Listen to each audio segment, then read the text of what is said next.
El emperador del Sacro Imperio Germánico, Rodolfo II, fue un personaje asombroso para lo bueno y para lo malo. Era un monarca extravagante, un mecenas avanzado a su tiempo, amante del arte, las matemáticas y las rarezas varias. Era sobrino de Felipe II de España y se propuso emular así en Viena y Praga la grandeza de su tío, al que conoció durante su educación madrileña. Si el rey de España coleccionaba reliquias y obras de artes, el emperador hacía acopio de libros raros y de una guardia de enanos. Si el español se interesó ligeramente por la alquimia, el austríaco convocó a Praga a los mayores y más raros expertos de aquella pseudociencia. A pesar de que se ha especulado mucho sobre su homosexualidad, nos consta que Rodolfo II mantuvo relaciones con varias mujeres y aunque nunca quiso casarse, formó una familia bastarda con una amante llamada Catalina Estrada, nieta del anticuario italiano Jacopo Estrada. Durante 17 años ambos vivieron una suerte de matrimonio en la sombra y concibieron a Matías, que murió joven, a Carlos, que luchó contra los turcos, a Catarina, que llegó a condesa tras casarse bien, y a Dorotea y Azbeta, que acabaron de monjas. Caso aparte fue el del bastardo favorito, al que llamó Julio César de Austria, y le otorgó un feudo en Bohemia. El joven mostró pronto un carácter perturbado con tendencias sádicas, al estilo del hijo maldito de Felipe II.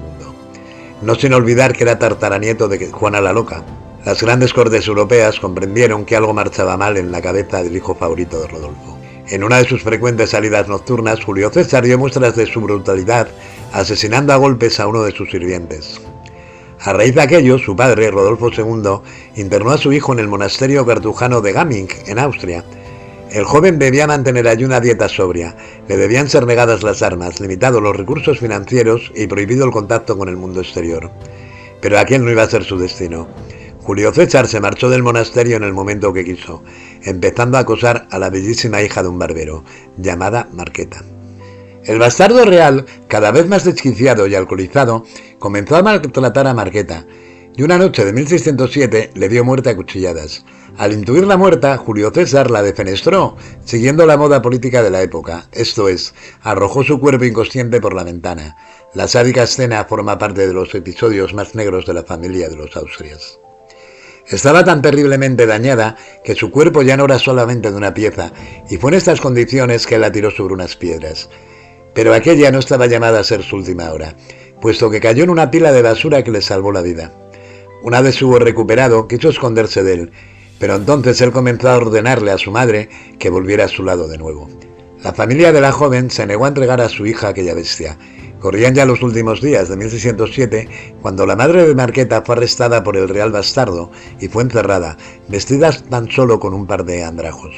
La mujer del barbero aún aguantó 5 semanas antes de que las continuas torturas y la ausencia de comida y agua quebrasen su voluntad. El 17 de febrero de 1608, con el beneplácito de la madre, Marqueta volvió al castillo de los Rosenberg. Menos de 24 horas después y con el mismo cuchillo con el que meses antes atrás mutilara a la joven, Julio César de Austria comenzó a descuartizar a su amante en vida. La salud mental de Rodolfo, cuyas extravagancias de juventud derivaron en algo más profundo, ya estaba declinante por estas fechas, pero incluso así distinguió la gravedad de los crímenes de su hijo. El emperador recluyó a Julio César en una habitación con un simple lavabo y rejas en la ventana. Su locura fue en aumento. No se lavaba, destruía el mobiliario de las habitaciones, rompía la vajilla, tiraba los platos por la ventana y dormía en un colchón sucio. El joven, del que se ha barajado que sufriera esquizofrenia, falleció el 25 de junio de 1609 a los 24 años de edad, a consecuencia de una úlcera gástrica, aunque nunca han faltado las teorías sobre un posible envenenamiento por orden de su padre.